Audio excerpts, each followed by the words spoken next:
Ed, good afternoon from KTLA. It is 1 o'clock in the afternoon. I'm Frank Buckley, and we have some news from the KTLA family, which is shocking and hard to comprehend at the moment.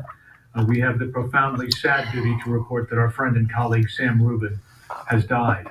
Our hearts, as you can imagine, are broken. Quite simply, Sam was KTLA. From his time on the KTLA 5 Morning News to the many award shows and other shows that he hosted, his laugh, his charm, his caring personality.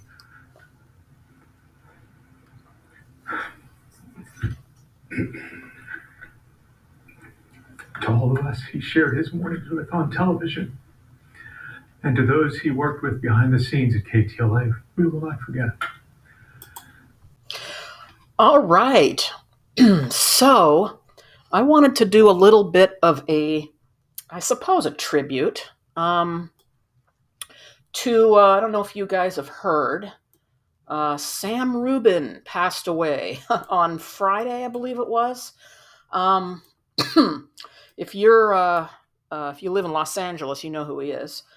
But he was part of and he still is. I mean, he still was active as he did interviews mostly of celebrities and stuff like that. He was part of the original KTLA Channel 5 Morning News. And I'm just going to share for a couple minutes, um, kind of, when I started thinking about it, it's like, oh, Sam Rubin is gone. It's a shame. But then I started thinking about, well, I think I had a little bit of a connection to that show as far as the time of life that for me it was going on. And I actually crossed paths with Sam briefly.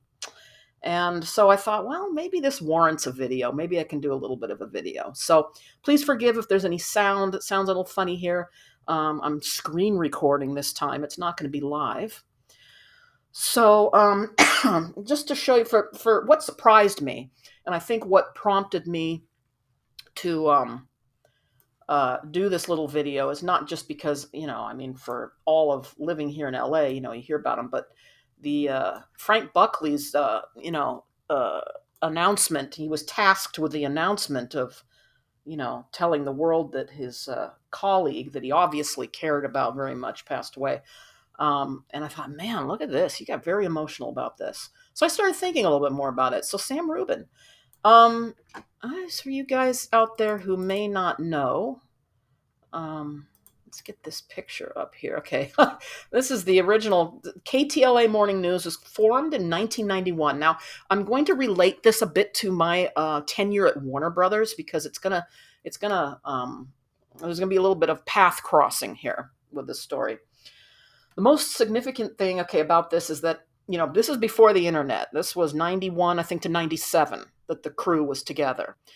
And I was at Warner Brothers from 90 to 94. So in the mornings when I got ready for work, before the internet took over and we could watch anything we wanted, anytime we wanted, I'd turn the news on. The KTL Morning News consisted of, here we go. We have, let's see, Eric Spillman, he's still broadcasting with KTLA, Michelle Ruiz, Carlos Amezcua, Barbara Beck, Mark Kriske, and there's Sam Rubin, who joined a little bit after this troupe got together. He actually, said, hey, can I join? And they let him. And this is a very kind of, they were very professional. They did the news like any other, but it was different. It was different because this is like one of those things where you throw a bunch of people together who never met, didn't know each other before, and the chemistry was great. Funny stuff, funny segments. There was some wacky, things. They would do the news, but then they just kind of go off on a tangent, and it just had a very, casual, like you're really watching a bunch of friends, do the news. Oh my God, you look at these old clips from the early 90s. And you just get a flavor of just kind of how, fun and casual and relaxed, I suppose. And maybe they were trendsetters. I don't know. So I guess, Sam Rubin, I guess, would do these crazy things. I didn't watch his segments that much, but I've seen clips of him, and I guess he's just known for, taking things to the limit. His celebrity interviews were very kind of casual, wacky, kind of goofy, nerdy-ish, I suppose. He screwed up some people's names a couple of times, and anyway. So what are we going to say about Sam Rubin? Here he is with Billy Crystal. Oh my gosh, this is really going back. Billy Crystal's a guest star. We know we're going back pretty early. So yeah, every morning, I would start my day with the morning news. I just enjoyed it. It was a good vibe. Good vibe. And let's see, we got another picture here. Now, here's the first connection. This is one of their old ads.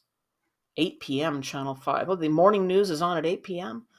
Yeah, they went number one, actually. I guess their style and flair and sense of humor and wackiness, they did very, very well. So I don't know what happened in 1997 that they disbanded. I know Barbara Beck quit. I think she left.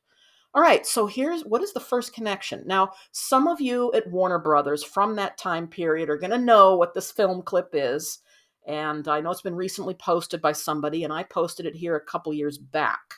And I just wanted to point this out because this is a little bit of a Sam Rubin moment, I suppose. Is here we are. I'm so glad that I have this clip.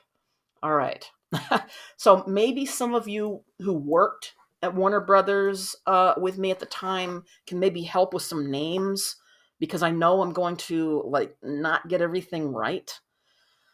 This is the world famous Imperial Bank building in Sherman Oaks. This is where Tiny Toons Animaniacs was made, and the Bruce Timm Batman, which really, re-energized the franchise with the whole dark film noir, Art Deco, Batman thing. Really, we were asking a lot more of animation at this point. We had dragged ourselves out of the 80s, which I missed completely as far as the, kind of crummy animation of the 80s. I'm sorry, but it kind of was. And when Ren and Stimpy kicked in, everybody else threw in, and Steven Spielberg, headed up. Spielberg actually paid a couple visits, at least one, to this building. So Batman had half the building, and then Tiny Toons / Animaniacs was on the other side of the building. And I remember the day the news crew came in. They were here for Batman. Okay, he was here for Batman. I'm going to close the sound down. I don't want to, Here's good old Sam Rubin back in the day, probably around 91, 92. I'm going to stop this in a couple places just to point out some stuff. Here's the cubicles. This is like 33 years ago. Holy cow. Okay, so here's a big cluster of the Batman crew. I see they're watching this tiny little monitor here, which is sort of interesting when you think about how much technology has changed. Is that Siobhan? Is that you back there? I don't know if that's Haven Alexander right there. I don't know. Maybe not. We got Keith Wiesner and John Fisher. Okay, now that's Tim Sarnoff here. He was a very big cheese. All right. He's down with the people here in this video, but I can assure you, we rarely saw him. We may have goofed on him. I don't remember if we made fun of him. We made fun of everybody, but he was more of a top. He was like the vice president of Warner Imageworks, I think it was called. But as much as we may have not had a whole lot of respect for executives, he did pull together Warner Brothers TV Animation and got Tiny Toons off the ground. So there he is. He's all happy. He's, this is his baby, I guess. Barbara Beck. And so here we are. And it's fun to see. Oh my gosh, it's amazing. Okay, so we're going to go down here and I'm going to explain what this is in a second.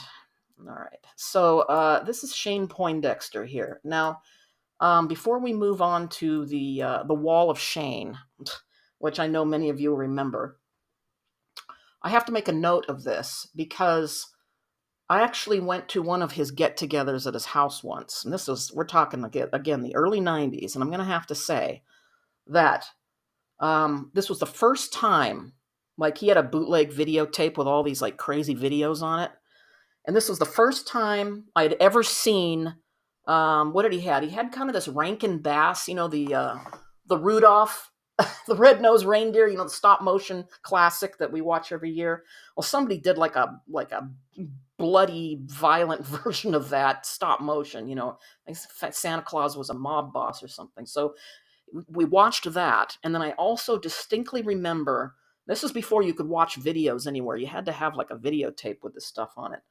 The Robert Tilton farting preacher uh, tapes. I don't know if any of you know what I'm talking about. And the one where the dead whale washed up on the shore in Oregon, I think it was, and they thought it would be a good idea to stuff it with explosives to kind of like to blow it up to get rid of it, and blubber rained down all over the place. So that was kind of the first time I saw it, and those eventually ended up on like E-Bombs World on the internet. They finally were kind of getting little funny video sites together. So we got that. So what this is here, this is really only the beginning of this. This is the Wall of Shame, where now Bruce Timm started this whole thing. And what he did, because he had these gorgeous drawings where they're all making fun of Shane, turning him into these different things, and they all had to, they have the S, shock, shirk, and shones, and you see they're all him. I mean, you can see the hours and hours. This ended up expanding all the way down the hall, and then wrapping around the back of the room, and then continuing on another wall. So, and then I'm not gonna play this whole thing, but this is Jean McCurdy, and she was such a sweetheart. I love Jean McCurdy. I was in her office when she gathered us all around. I mean, very inclusive. We were all invited, come up to her office, very open door policy.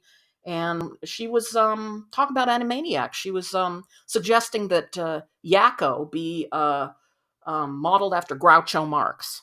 So I was in there when they were brainstorming. And here she is. She actually does a very great job of explaining um, how Batman goes from script to the final. Notice she's holding up cells, these plastic cells. Man, they used to hand paint them back. That's how long I've been in the business. But yeah, it's like the 5-second explanation as far as how it's all put together.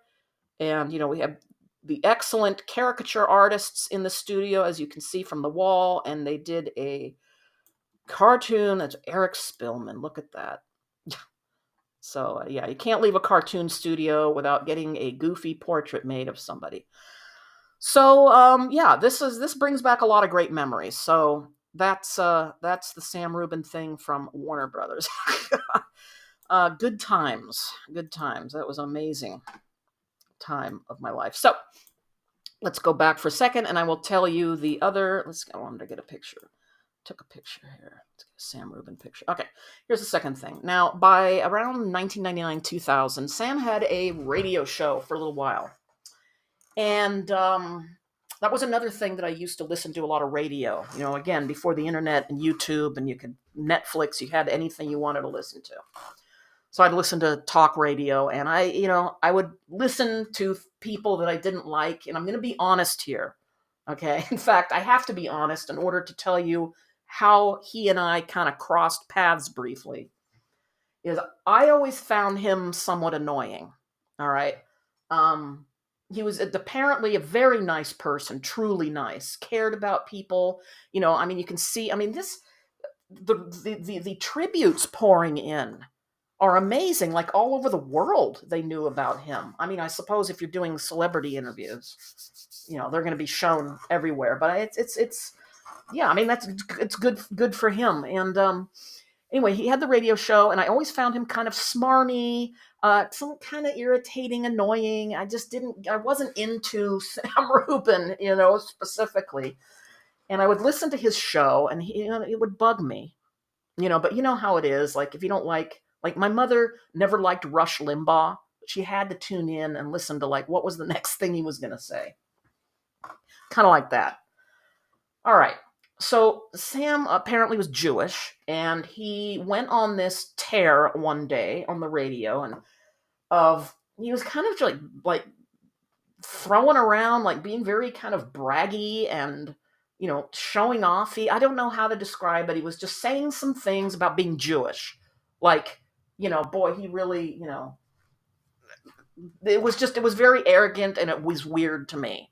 And it was kind of a like, I think back and it's like, why would I care at that point? But some things just get to you, and it's like it was accumulation of already being irritated to him, making myself about him, making myself listen to him, and then you're like, bragging about being Jewish. So you know what I did? I wrote him an email, and I fired off, and I just, I don't even. I mean, that was like almost 25 years ago. Oh my God. So I don't even remember really what I said, but I just clearly stated, that he bothered me. I don't know. I was so mean. Why did I do that? Anyway, I was listening to his show the next day, of course, and he said he wanted to bring up a letter that one of his listeners had written to him. So I'm sitting there working, and all of a sudden, he starts reading my letter on the air. And I'm like, oh my God, oh no, he's reading it. Here it is. Oh gosh, So I called the station, and I said, I'm the one that wrote that letter. So they immediately, put me on the air with him. And I don't remember it being a very. I mean, he really had a talent for just letting things roll off his back. I mean, he was not. He said, "Oh my God, this is really well written." I mean, I did nothing but kind of insult him, and he loved it. He thought that it was like really, a really well put together letter insulting him, and I didn't. It wasn't a lighthearted call. For some reason, I was really kind of on this little mission to kind of like let him know, you shouldn't be like bragging and throwing your weight around about being Jewish. What am I doing talking to him about this? Anyway, so that was my little thing. And, I'll have to say, in hindsight, some of the stuff that I do, what the hell is the point of it? Is that I admire people who, he's very outgoing, gregarious, he had to just jump in and talk to all kinds of people. And he loved it. And he didn't let it bother him. I mean, he was bold and brave enough to read that horrible letter that I wrote to him in front of millions of people. All right, so I just want to say, rest in peace, Sam Rubin. You were, hey, look, you and the morning crew, part of my life, very big part of my life, and in a period that was a really big part of my life. So I don't know exactly where he will be buried, but I may, sometimes I've gone to people's, their grave sites before the name is. I don't know whether they'll go to Mount Sinai there in Hollywood Hills, like Bob Saget. Remember, I went there, or Forest Lawn with Matthew Perry. I don't know, or maybe Eden with my family up in Mission Hills. So we'll find out. So that's it. Just wanted to do my little tribute, and I hope you liked it. And I guess that's it. All right, I'll talk to you later. Bye.